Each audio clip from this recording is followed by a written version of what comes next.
ഇന്ന് നമ്മൾ ടോപ്പേഴ്സ് മീറ്റിലാണ് ഇരിക്കുന്നത്.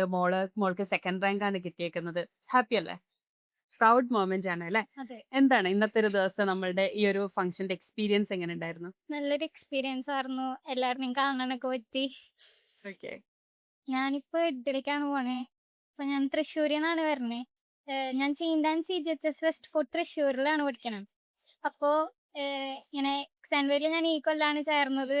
അതൊരു നല്ലൊരു എക്സ്പീരിയൻസ് ആയിരുന്നു. നന്നായി പഠിക്കാനൊക്കെ പറ്റി. ഞാൻ ഇനിയും പഠിക്കാൻ നോക്കും. ഓക്കെ. അപ്പം ഫസ്റ്റ് എക്സ്പീരിയൻസ് ആണ് മോൾ ആദ്യമായിട്ട് സെവൻത്തിലോട്ടേക്കാണ് വരുന്നത് അല്ലേ? അതെ. എക്സാം വയലിൽ. ഓക്കെ. അപ്പം ഈ ഒരു ഫസ്റ്റ് ഇയറിൽ തന്നെ ടോപ്പർ ആയിട്ട് വരിക, സെക്കൻഡ് റാങ്ക് വാങ്ങുക എന്ന് പറയുമ്പോൾ നമ്മൾ ഏകദേശം ഒരു 600, 700ഓളം കുട്ടികളോട് കോമ്പീറ്റ് ചെയ്തിട്ടാണ് മോള് സെക്കൻഡ് റാങ്കിലോട്ട് എത്തിയിരിക്കുന്നത്. അപ്പം എങ്ങനെയായിരുന്നു മോളുടെ ആ ഒരു സ്റ്റഡി പാറ്റേൺ, സ്ട്രക്ചർ ഒക്കെ എങ്ങനെയായിരുന്നു? ഞാൻ ഈ വീഡിയോസൊക്കെ അറിയാത്ത ഭാഗങ്ങളൊക്കെ രണ്ടാമത് കണ്ട് പിന്നെ ഈ വർക്ക് ബുക്കില്ലേ അതിലത്തെ പ്രാക്ടീസ് ക്വസ്റ്റ്യൻസ് ഒക്കെ കുറെ പ്രാവശ്യം ചെയ്യുമ്പോൾ അതൊക്കെ നന്നായി മനസ്സിലായി. പിന്നെ ലെവൽ 2 എക്സാം ഒക്കെ എഴുതി നോക്കിയോണ്ട് നന്നായി പരീക്ഷ എഴുതാൻ ഒരു ഇതുണ്ടായിരുന്നു. ഓക്കെ. എക്സാംസ് കൂടുതൽ ചെയ്തതുകൊണ്ട് തന്നെ ആ, മോൾക്ക് നമ്മുടെ ഫൈനൽ എക്സാം ആയാലും മറ്റുള്ള യൂണിറ്റ് ടെസ്റ്റുകളൊക്കെ ആകുന്നതുകൊണ്ട് നന്നായിട്ട് അത് യൂട്ടിലൈസ് ചെയ്യാൻ പറ്റി ല്ലേ? ആ ഒരു എക്സ്പീരിയൻസ്.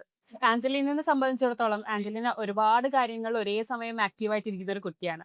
അവൾക്ക് ക്രാഫ്റ്റുകൾ ചെയ്യുന്ന കാര്യത്തിൽ അബാക്കസിന്റെ ക്ലാസ്സുകള്, പടം വരയ്ക്കുക അങ്ങനെ ഒരുപാട് കാര്യങ്ങളിൽ ഒരേ സമയം എൻഗേജ് ആയിരിക്കുന്നത് തന്നെ. അപ്പം എങ്ങനെയാണ് ആഞ്ചലീന മോള് ഈ ഒരു ടൈം മാനേജ് ചെയ്തുകൊണ്ടിരുന്നത്? അതായത് സ്കൂളിലെ ക്ലാസ്സുകളുണ്ട്, എക്സ് ആൻഡ് വൈയുടെ ക്ലാസ് ഉണ്ട്. അതിനോടൊപ്പം തന്നെ മോൾക്ക് 2, 3 പലതരത്തിലുള്ള എക്സ്ട്രാ ക്ലാസ്സുകളും അതുപോലെ ആക്ടിവിറ്റീസ് ഒക്കെ ഉണ്ടായിരുന്നു. അപ്പൊ എങ്ങനെയാണ് നമ്മുടെ ക്ലാസ്സുകളെല്ലാം കാണാൻ വേണ്ടിയിട്ടും ഈ ഒരു ലെവലിലോട്ടൊക്കെ എത്താൻ വേണ്ടിയിട്ടും മോൾ എങ്ങനെ ടൈം മാനേജ് ചെയ്തിരുന്നത്?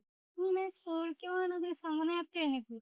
സ്കൂളിൽ പോണേക്കാൾ മുമ്പ് എക്സാം ക്ലാസ്സുകളൊക്കെ കുറെ കണ്ട് അത് കഴിഞ്ഞാൽ സ്കൂളിൽ വിട്ട് സ്കൂളിലത്തെ പഠിക്കും. പിന്നെ വന്നിട്ട് വീണ്ടും എക്സാം കുറച്ച് നേരം കാണും. പിന്നെ എനിക്ക് ഇഷ്ടമുള്ളത് ചെയ്യും. അങ്ങനെ അങ്ങനെ ക്ലാസ്സില്ലാത്ത ദിവസമൊക്കെ ഫ്രീ ടൈം ഒക്കെ ഉണ്ടാവും. അങ്ങനെ വെച്ചിട്ടാണ് പഠിക്കാറ്. അതുകൊണ്ട് എല്ലാത്തിനും സമയം ഉണ്ടാവാറുണ്ട്. പിന്നെ ഇങ്ങനെ ചെയ്ത് എല്ലാം അങ്ങനെ വരും. ഓക്കെ. എല്ലാം ഈക്വലി ഡിവൈഡ് ചെയ്തിട്ട് ഉം. അങ്ങ് പോയി. ഓക്കെ. അപ്പൊ ഇനി മോള് എയ്ത്തിലോട്ടേക്കാണ്, ഹൈസ്കൂളിലേക്കാണ് പോകുന്നത്. ഹൈസ്കൂളിലേക്ക് എന്ന് പറയുമ്പോൾ നമ്മൾ കുറച്ചുകൂടെ സീരിയസ് ആയിട്ട് പഠിക്കേണ്ട ഒരു സമയമാണ്. എങ്ങനെയാണ് മോള് ഒരു പ്ലാനിങ്ങോ കാര്യങ്ങളോ എന്തെങ്കിലുമൊക്കെ ഉണ്ടോ? നന്നായി പഠിക്കുക. സ്കൂളിലൊക്കെ നന്നായി ചെയ്യുക. പുതിയ എക്സാംസ് ഒക്കെ എഴുതി നോക്കുക. അതാണ് പ്ലാൻ. ഓക്കെ. അപ്പൊ ഇനിയിപ്പം ചേച്ചി എന്നുള്ള ഒരു നിലയ്ക്ക് എക്സാം വയലിൽ നമുക്ക് 6ത്തിലും 7ത്തിലൊക്കെ ഒരുപാട് കുഞ്ഞനിയന്മാര്, കുഞ്ഞനിയത്തിമാരൊക്കെ വരുന്നുണ്ട്. അപ്പം അങ്ങനെയുള്ള കുട്ടികൾ ഇപ്പൊ അവരുടെ വീഡിയോസ് ഒക്കെ കാണുമ്പം അവരോട് എന്താ പറയാനുള്ളത് മോൾക്ക്? എങ്ങനെയാണ് അവര് പഠിക്കേണ്ടത്? എങ്ങനെയാണ് അവർക്ക് ടൈം മാനേജ് ചെയ്യേണ്ടത് എന്നൊക്കെ ഉള്ള ഒരു അഡ്വൈസ് എന്താ മോള് കൊടുക്കുക? നന്നായി പഠിക്കുക. നന്നായി പ്രാക്ടീസ് ക്വസ്റ്റ്യൻസ് ഒക്കെ ചെയ്ത് നോക്കുക. ഒളിമ്പിയാഡ് ക്ലാസ് ഒക്കെ കാണുക. പിന്നെ ഇങ്ങനെ നമുക്ക് പറ്റണ മാതിരത്തെ ഒരു ടൈം ടേബിൾ ഉണ്ടാക്കുക. നമ്മള് ബാക്കിയുള്ളവരുടെ മാതിരി ആവില്ലല്ലോ. ഓരോരുത്തർക്കും ഓരോ മാതിരി ആവില്ല. അപ്പൊ സ്വന്തമായിട്ട് ഒരു ഇതുണ്ടാക്കി പിന്നെ അമ്മയൊക്കെ സഹായിക്കും. അതേമാതിരി എല്ലാം നന്നായി പഠിച്ച് അടുത്ത കൊല്ലം നന്നായി ചെയ്യുക. ഓക്കെ. എക്സാം വയലിലെ മെന്റർഷിപ്പിന്റെ എക്സ്പീരിയൻസ് ഒന്ന് പറയാമോ? നല്ലൊരു എക്സ്പീരിയൻസ് ആയിരുന്നു. ആരായിരുന്നു മെന്റർ? സോയാബൻ. ഓക്കെ. മാമുമായിട്ടുള്ള ഒരു എക്സ്പീരിയൻസ് ഒന്ന് പറഞ്ഞു കേൾക്കട്ടെ. നല്ലൊരു എക്സ്പീരിയൻസ് ആയിരുന്നു. എനിക്ക് എന്തെങ്കിലും കിട്ടുമ്പോഴൊക്കെ ഇങ്ങനെ വിളിച്ച് പറയാറുണ്ട്. എല്ലാ ആവശ്യങ്ങളും ഇങ്ങനെ ചെയ്തു തരാറുണ്ട്. അപ്പോ എനിക്കത്ര സംസാരിക്കാൻ ഇഷ്ടല്ല. അതുകൊണ്ട് അങ്ങനെ ഓക്കെ. കൂടുതൽ സംസാരിക്കാൻ സമയമാണ്. അപ്പൊ ഞാൻ ഇങ്ങനെ ഉത്തരം പറയും. ഓക്കെ. അങ്ങനെയൊക്കെ. അതെ.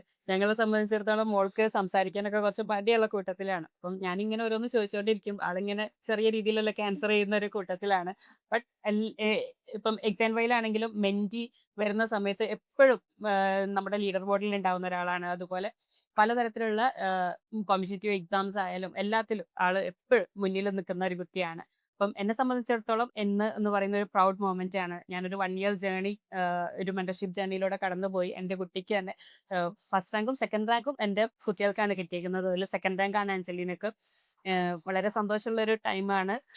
മോൾക്കാണെങ്കിലും ഇനി അങ്ങോട്ടേക്ക് മുന്നോട്ടുള്ള എല്ലാ ജേർണിയിലും മോൾക്ക് ഇതുപോലെ തന്നെ നല്ല രീതിയിൽ മുന്നോട്ട് പോകാൻ കഴിയട്ടെ എന്ന് മാം ആശംസിക്കുകയാണ്.